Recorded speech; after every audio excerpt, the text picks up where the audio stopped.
Artheo ends the game. Keep fucking stalling their backs. Stall the backs. Stop the ports! Stop the ports! Stop the ports! Stop the ports!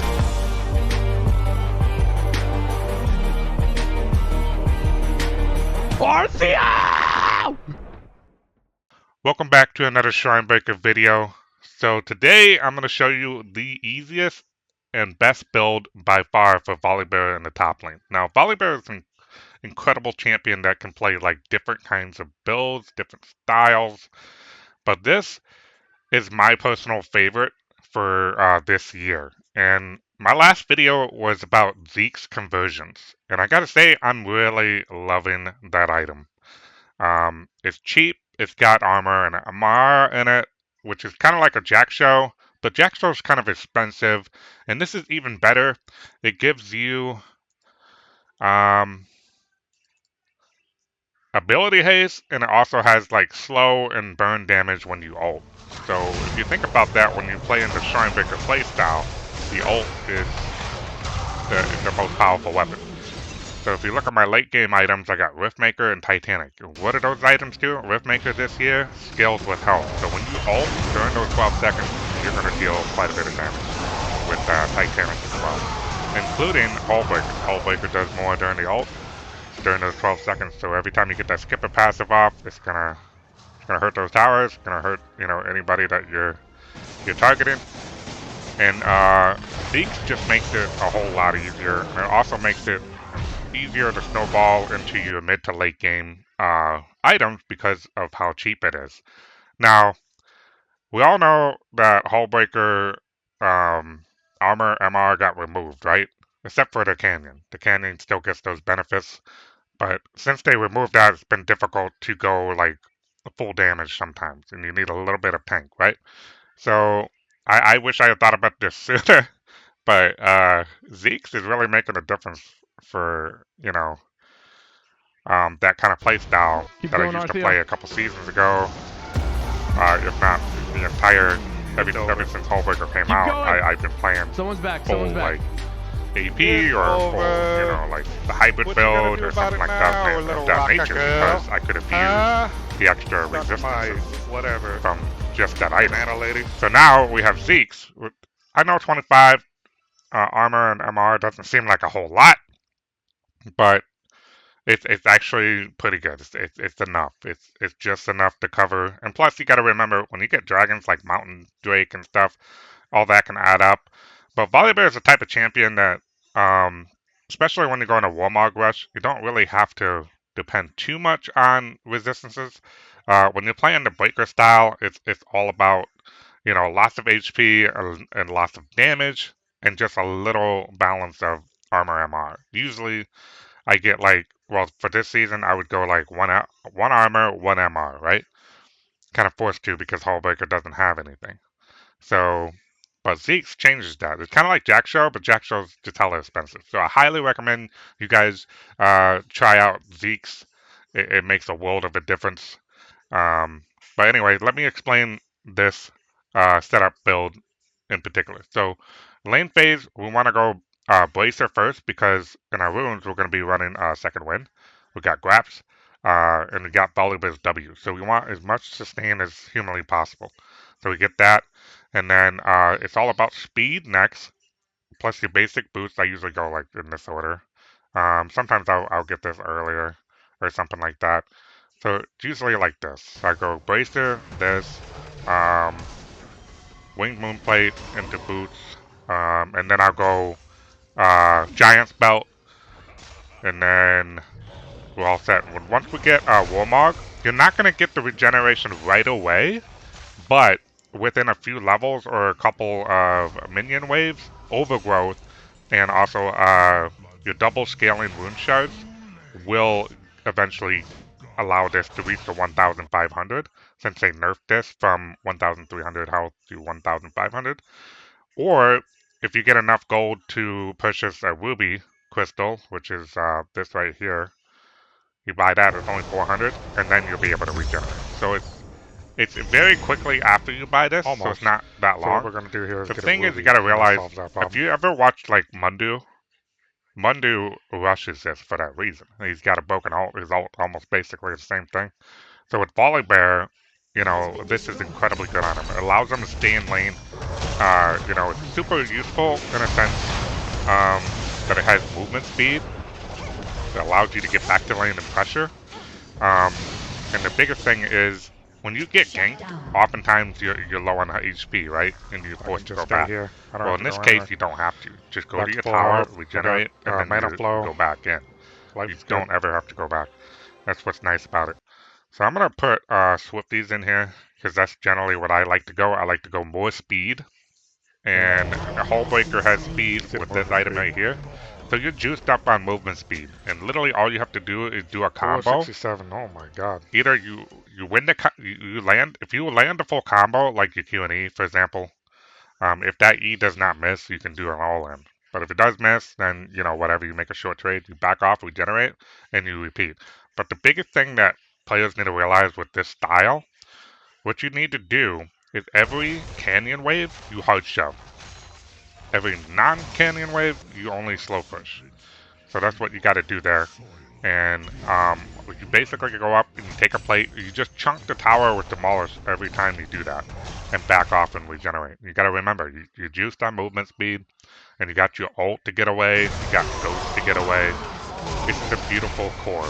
This is the easiest core. And Volibear is incredibly strong with Warmog Rush. He does a lot of damage with a lot of health. This is 1,000 health, by the way. It makes it difficult for the enemy to kill you. You know, when the jungler hits you, you can certainly get away and survive a lot of the time. Regenerate. And also, I forgot to mention, the 100% base health regen is right here's the reason. So that's why we rushed that first. With the second wind grabs is broken. And then mid to late game, we want Zeke's, which is going to give you, you know, all the stats in the world right here that you need, plus that broken ult, slow and burn damage. And then into late game, Riftmaker. The reason why we go Riftmaker first is because we start with the Dorn's Ring, so we want to get rid of that and sell it for AP. And by that time, so usually, you know, after 20 minutes, and 20 minutes is where everybody gets the blue buff. So you're going to be set on lane. You don't have to worry about that. And also during the time of Baron, when you get the Baron buff, a hullbreaker buff on the wave, dealing all that, you know, AP damage and bonus damage is incredibly good. This helps deal with tanks, and it usually takes care of anyone 1v1. It gives you the vamp, allows you to heal when you're in combat, and it clears the wave incredibly well too. And then Titanic is also for that reason. It's really good at clearing the wave. And it has an active, which is kind of like another like auto coming in, like an auto that you wouldn't have if you press that active, boom, and it's really good with the Q and W combo in particular. And these two items scale with Volibear's ult. So every time you ult during 12 seconds, you're hitting like a truck. So this helps deal with the squishies and stuff like that. And it's just massive when you're carrying a big wave. That's where Volibear is the most dangerous, when he's carrying a big wave towards targets or, you know, anybody, and they just dive through towers. So basically, here's what the runes look like. So we got Graps, Demolish, Second Wind, Overgrowth. So, and then we have Mana Flow and Gathering Storm. Attack speed, which is very important. When you have the Dorn's Ring early, you want to be hitting that wave and getting your passive up as fast as possible, so you can deal that bonus damage and keep poking the enemy from a distance or before they get up close. You'll be able to quickly do your full combo and deal that hybrid damage of magic and physical with Q and W, because the passive travels through Q and W. So that's very important to always have that active. And then we have the double scaling HP charge here. This is crucial for getting that Warmog Rush and the regeneration early as possible, including Overgrowth. All this scales with Demolish. You'll be able to chunk that tower every time you push that cannon. Very important.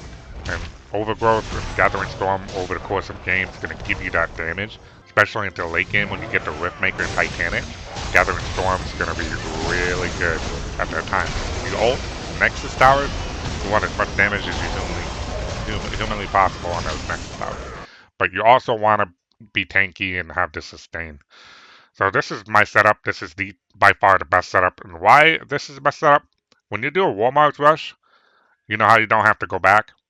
Same thing with Mana Flow. Once they hit that 250, you don't have to go back. It's regenerating every 5 seconds. Okay? So that's why it's so good.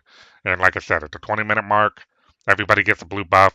So, you know, you're all set. You can sell the Doran's Ring by that time and start working on that Riftmaker. Nice. I'm telling you guys, this build is broken. I didn't get to do the bear special because I had to dive there. Because Hecker wasn't even diving that. I wanted to save it for the bear special, but God, whatever.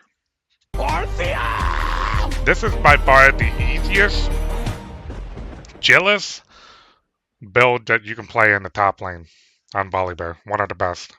And Zeke's, man, I wish I had thought about that item a while ago.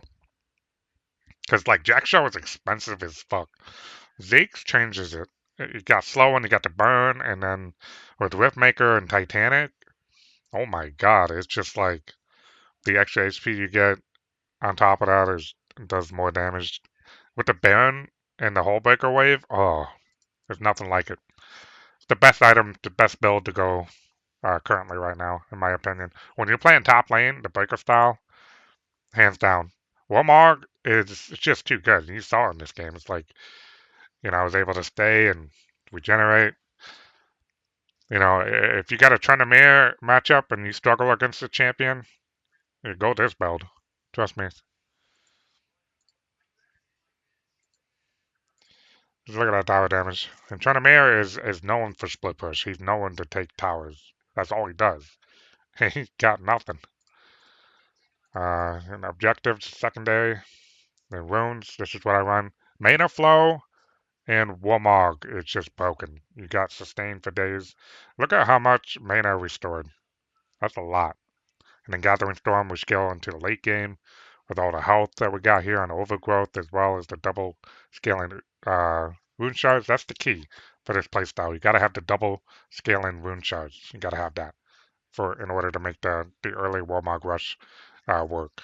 Sometimes you buy this early, and you might have to get like a ruby in order to get to 1,500. But otherwise, you know, even then, like with second win and graps and, you know, 100% base health regen is a lot. So I highly recommend this build. It's a lot of fun. Try out Zeke's. It's broken on Volibear. Riftmaker, Titanic in the late game, you're a monster. You can just walk up the towers, hit it, back off, and regenerate.